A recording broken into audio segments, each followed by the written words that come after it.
Alright, hello everyone. Welcome to Save the Game Store. It is I, the man behind the camera. Somehow I became in front of the camera. I want the dice. So today we are doing a quick instructional video on how to play Fallout Shelter, the board game. So, you have seen this already been unboxed on the channel earlier this year, middle last year. I suppose it's been a little while since we did it. So I'll be going over the rules, showing you a little bit of the gameplay, how it plays with the rules involved and stuff like that. Alright, so the first thing is set up the game. As you can see, I have everything out, but I don't have anything set up. So on every single one of these cards here, the diner's the best one to see it on, there is a 10 and 11 on there. The top row is numbered out to allow you to know where your dice rolls happen. The dice rolls will become important later. The elevator is always a number 7. Vault entrance, vault door, wasteland, and power generator. So there is 2 through 12. There is no 1 and there is no 13, and there is 13 spaces. Reason for that, you're only 2 dice, you can only get up to 12, you can get the minimum of 2. So, we got most of it set up. Now, these right here are elevators for your players. So you got 4 different colors here: brown, white, blue, and yellow. For this demonstration, we're going to go brown and yellow only. We will be set up like that. So here are our threats. So that will be set up here, out of the way. Now here's our items. So you'll be shuffling up your items and everything like that. Then you'll be setting it up over here or wherever. And then you flip the first 3 once the game is ready to start going. So you flip 3. We'll get into more on how that goes later. Here's all the rooms you can build. You shuffle that up. You'll be setting that up above as well, or wherever you want to put it. You flip the 3. So whenever you build and you remove something, you will flip the next one over, along with the items. So we'll have yellow, brown right here for this. So this little guy here is for who goes first. The ruling on who goes first is the last one who was underground, aka a basement, crawl space, something like that.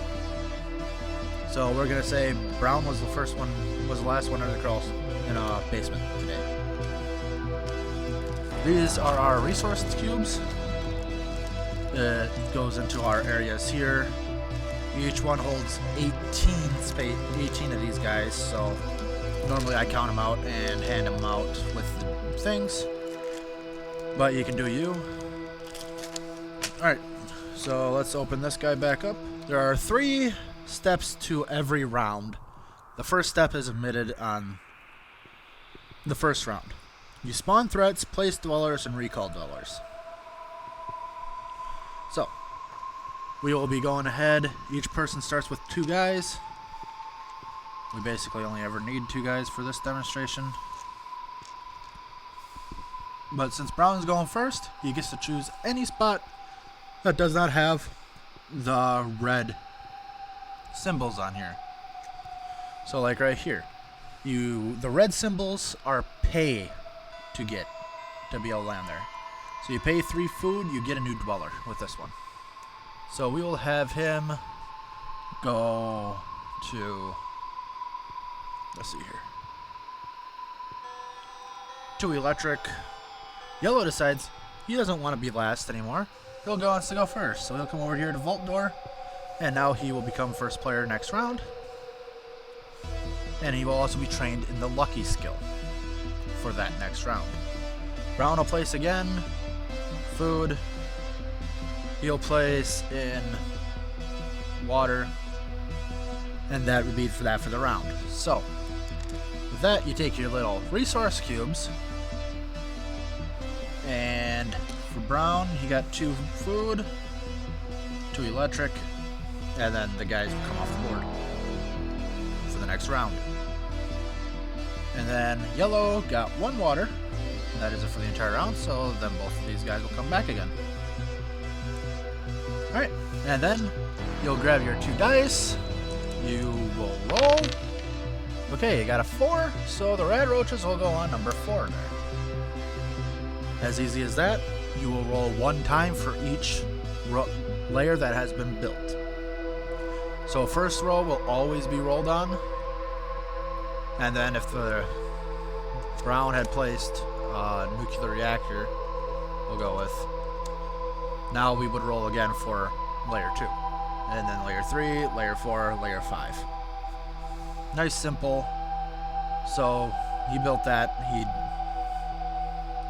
didn't get water, he got power, but the power's gone. He didn't have enough power for it. The nuclear reactor cost 5, he only had 2. For demonstration purposes, he had 5. And, well, we'll go, boom, he wants food this time. He goes into the build space. That is how you build. You go into your elevator, which is your building space. And now you can build the guy, pay the resources, and put the guy in place. So now, Yellow decides, oh, I'd rather not have to only get 2 power, I'd rather get 3 power. Okay, he goes into that spot. Well, when he goes into the track of another player, that player gets 1 of any resource cube. So Brown decides they want water because they haven't had any water yet.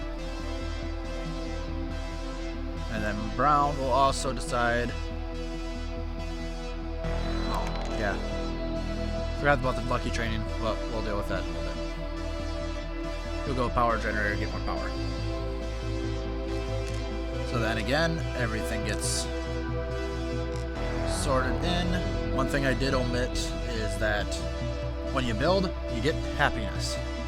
Happiness is the key resource in the game. You have these little tiny happy tokens. Happiness is a attribute that is not a resource, and at the end of the game, the person with the most happiness wins. You roll again. You got a 3 for the first one. You cover up that, so no longer can you get first place until that's been taken care of. And now we roll for the second track. It's a 2. That does not exist on the plane. Yellow's going first again. He wants another pop, so he will go there, pay 3 food, and then he will receive a new little dweller at the end of the round.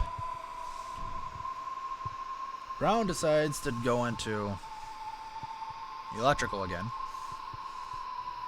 and Yellow decides they want to train in a attribute. They get to choose the attribute at the end of the round, and stuff like that. So like that, we have everyone placed again. So then we will roll the dice again. 4, that has already been covered up. You cannot cover a space again. And then it's a 3 again, so that's nothing there. Yes, first player is still happening. So the strength guy will go into the power generation room. Well, since he's trained in strength, and this is a strength attribute here, you will get double the resources for that room, for that spot. So instead of 2 power, he'll be getting 4 power for that.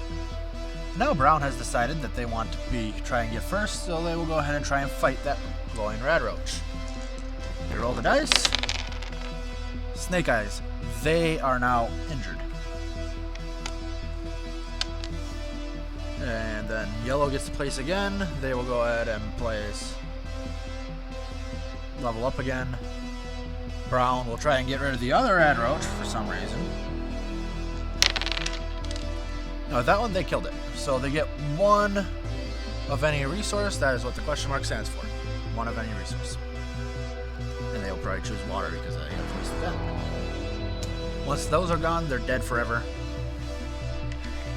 And you do not get any of the resources of the guy underneath. Then Yellow will place again. There. we will keep going. The game will keep running like that until the end. There is training only allows you to have that training for one turn. I want to express that clearly. We have had issues where people have thought you were permanently trained in that. So next round, since there's one more thing to show, we will have him go there. This guy, since he's knocked over, injured, can only go in spaces that have this point here to heal. So he will get put in the elevator and he will be healed. This guy, I'll go here, here, and here. Because why not? Alright, so with that, basically, the gameplay portion of that is basically done, besides the items. When you're fighting with them, this minigun here, if you had the minigun, you can tap it to exhaust it for a pop fighting hazard. It will give you +3 to your dice roll with the minigun, and shotgun will give you +2.